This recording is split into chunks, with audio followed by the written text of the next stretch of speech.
Guys, welcome back to my channel. आज चाहिँ मैले ल्याएको छु यो फ्लिपकार्टको पर्फ्युम एक्स पर्फ्युम। यो चाहिँ मैले मेरो हस्बेन्डको लागि चाहिँ लिएको होइन।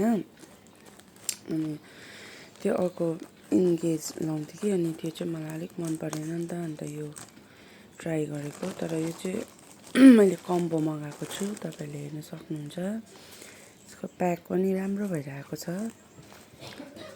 अब यसलाई चाहिँ म बिस्तारैसँगले खोल्छु, मिलाएर खोल्छु ताकि केही डिफेक्ट नहोस् भनेर। भित्र खोल्दिनु खोल्दैन। आई होप तपाईँहरू सबैजना सन्चै हुनुहुन्छ भनेर होइन। तपाईँहरूलाई पनि मन पर्यो भने चाहिँ तपाईँहरू ट्राई गर्न सक्नुहुन्छ यो पर्फ्युम। यो चाहिँ मैले फ्लिपकार्टबाट लिएको, तर नि यो चाहिँ हामीले मार्केटमा किनेको भन्दा चाहिँ धेरै कम्ती पर्छ है। तपाईँले लिनुभयो भने चाहिँ हेर्नु सक्नुहुन्छ। यो दुईवटा एक्स पर्फ्युम हो। यो चाहिँ खास यस्तो भएको थियो कि,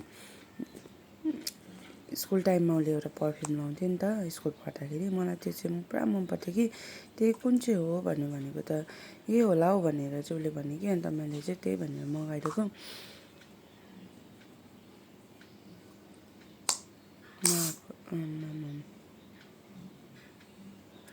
यस्तो गनायो यो त, तर होइन यो त, तर पहिला उसले लगाएको पर्फ्युम होइन, यो अर्कै हो। तर ठिकै छ, नट ब्याड। तपाईँ ट्राई गर्न सक्नुहुन्छ।